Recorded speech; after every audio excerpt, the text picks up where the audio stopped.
केवल देवताओं का तो काम है और कुछ नहीं। देवताओं की भोग योनि है और हमारे आपकी मनुष्यों की कर्म योनि है। जैसा कर्म करेंगे वैसा फल मिलेगा, लेकिन वो अपनी मुक्ति का वहां कोई साधन नहीं कर सकते हैं। जो किए हैं वही मिलेगा। अमृत जो है अमृत प्रदान करता है और वो थोड़ा ही है। समुद्र मंथन हुआ था तो 14 रत्नों में अमृत निकला था और केवल एक घड़ा था। अब पता नहीं पिलाते हैं कि सुखाते हैं। एक का ही घड़ा था, पिलाते होते तब तक कब तक खत्म हो गया था।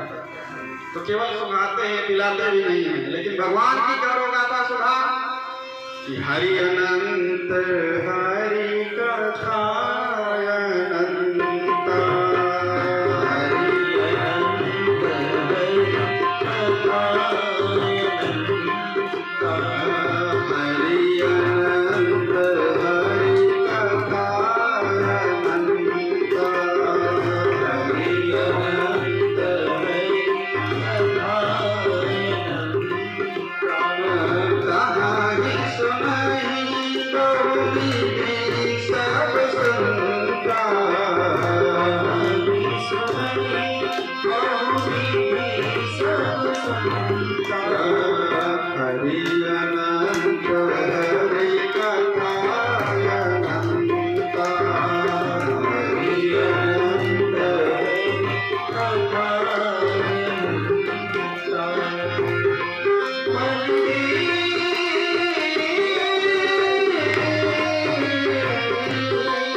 भक्तवत्सल भगवान की जय।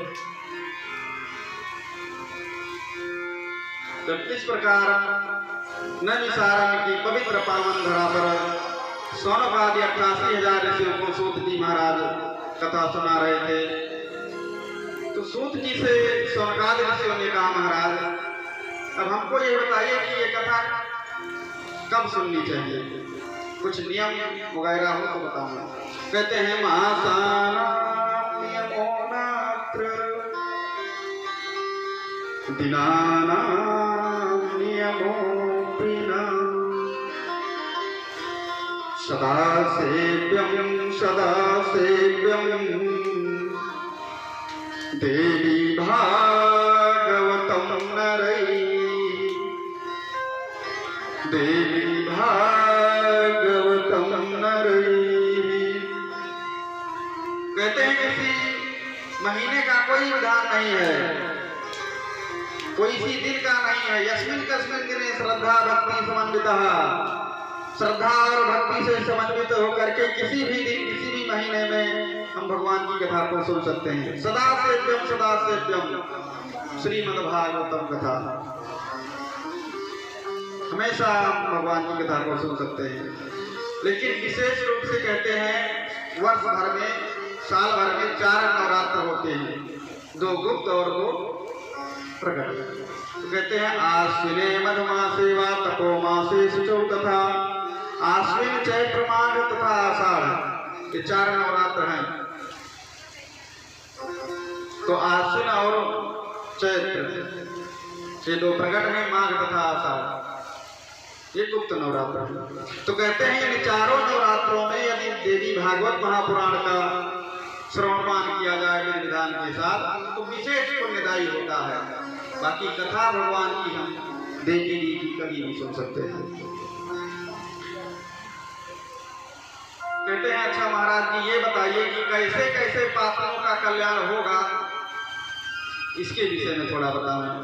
तो कहते हैं ये दुर्हृदा पापरता विमुड़ा मित्रद्रोह वेद विनंदकाश्च हिंसारता नास्तिक मार्ग सक्ता नवाहयके कलौ पुनन्दिते। कहते हैं कि इस नवाहयज्ञ पुराण में दुर्हृदा, जिनका हृदय जो है कलुषित है, पवित्र नहीं है,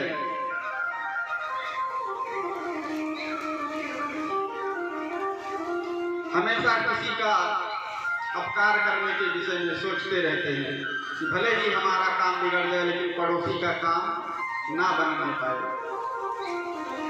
तो दुर्हृदा पापरता, जो हमेशा पाप कर्म करते रहते हैं, मूर्ख भी हैं, अपने मित्रों से भी जो है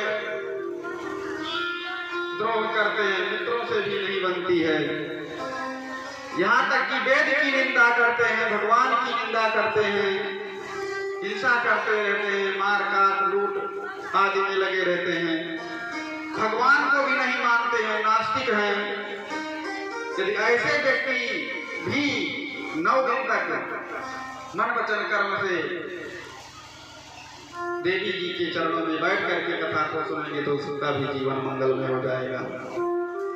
कहते हैं कि जो मनुष्य दूसरे के धन को हरण करने में लगा रहता है, दूसरे की स्त्रियों को हरण करने में अपने मन को लगाए रहता है, लालायित रहता है,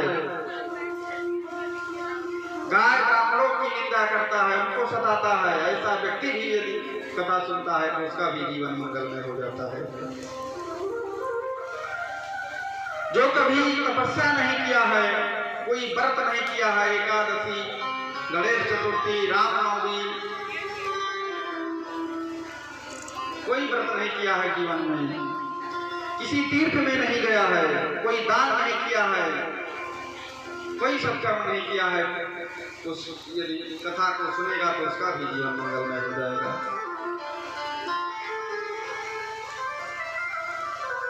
कहते हैं देवी भागवतस्यापि श्लोकं श्लोकार्धमेव वा भक्त्या यश्च पठे नित्यं सा देव्याः प्रीतिमा भवेत्, सा देव्याः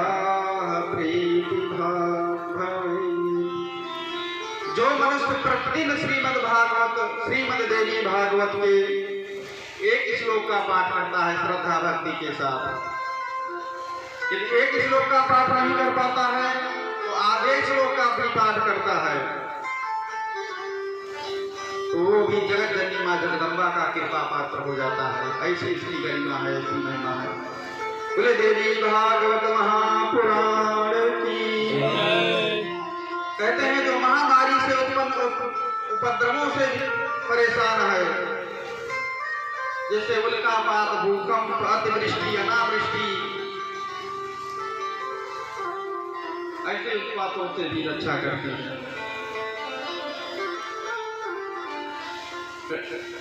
इतनी कथा सुनने के बाद सूत जी से सनकादिक ऋषियों ने प्रण किया, महाराज जब इस श्रीमद् देवी भागवतम में इतनी विशेषता है तो हमको यह प्रसंग सुनाइए, क्या किसी को देवी भागवत सुन करके लाभ हुआ है कि नहीं?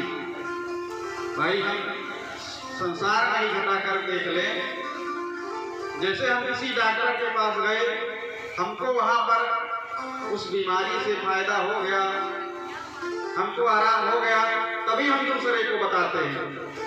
तो ठीक ऐसे पूछ रहे हैं, महिमा जब सुना देवी भागवतम की तो पूछ रहे हैं कि क्या पहले किसी को लाभ हुआ है कि नहीं?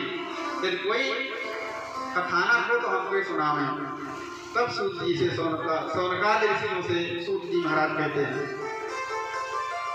कि श्रवणाद वासुदेवोऽस्य प्रसेन अन्वेषणे गतम् चिरायितं प्रियं पुत्रं कृष्णं लब्ध्वा मुमोदः। कृष्णं लब्ध्वा मुमोदः। कहते हैं कि श्रीमद् देवी भागवत महापुराण के श्रवण से द्वापर युग में वसुदेव जी के जो पुत्र थे श्री कृष्ण जी महाराज, परसेन को खोजने के लिए जब वन में गए तो बहुत दिन बीत गए और नहीं लौटे। तो वसुदेव जी महाराज के मन में चिंता हुई, तो उसी समय वहां पर श्री नारद जी महाराज का बोले भक्तवत्सल भगवान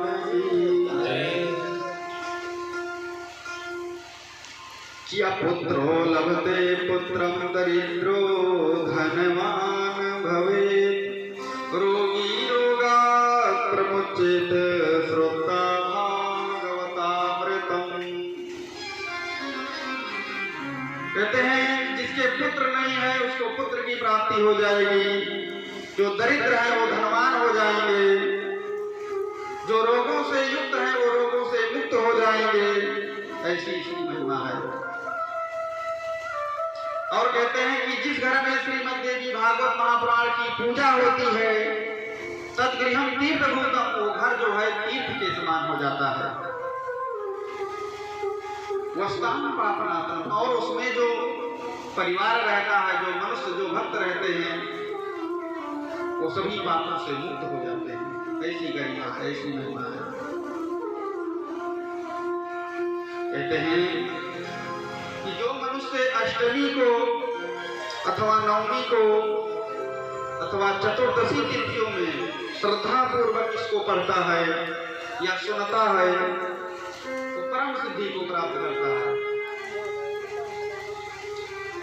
बोले भक्तवत्सल भगवान की। तो वसुदेवो महाभागः कथं पुत्रमवाप्तवान् प्रसेनः पुत्र कृष्णेन भ्रमता नवेशिता कथम् भ्रमता नवेशिता कथम्। श्री सूत जी महाराज से सौनकादि 88,000 ऋषियों ने कहा, महाराज वसुदेव जी ने अपने पुत्र को किस प्रकार से प्राप्त किया और वन में श्री कृष्ण ने प्रसेन को कैसे खोजा, यह विस्तार से हमको कथा सुना रहे हैं। तब सूत जी महाराज कहते हैं कि सत्राजितः भोजवंशीयो द्वारवत्याम् सुखम वसम सूर्यस्याराधने युक्तो भक्तश्च परमा सखा। कहते हैं कि द्वापर युग में सत्राजित नाम के एक सूर्य के परम उपासक थे जो द्वारिकापुरी में रहते थे, और उन्होंने सूर्य भगवान की ऐसी दिव्य तपस्या किया, ऐसी आराधना किया कि सूर्य भगवान उनके मित्र बन गए। मित्रवत व्यवहार होता सूर्य जी से।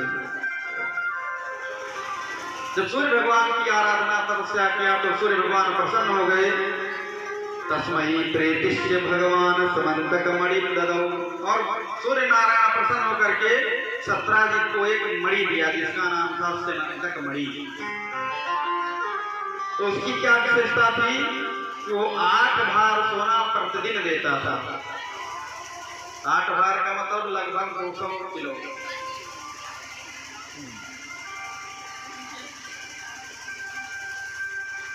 तो एक दिन सत्राजित अपने गले में मणि को लटकाए हुए और भगवान कृष्ण की सुधर्मा सभा में आ रहे थे, और जो ही सत्राजित आ रहे थे इधर भगवान की दिव्य सुधर्मा सभा लगी हुई थी।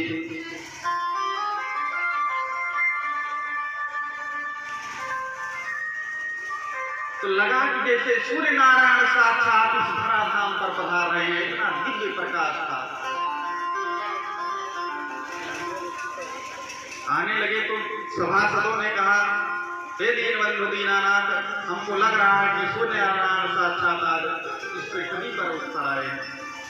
तब प्रभु तो सब अंतर्यामी हैं, सब कुछ जानने वाले हैं, तुरंत बताया कि नहीं, ये सूर्य नारायण नहीं है, लेकिन सूर्य भगवान के परम आराध्य श्री सत्राजित महाराज हैं।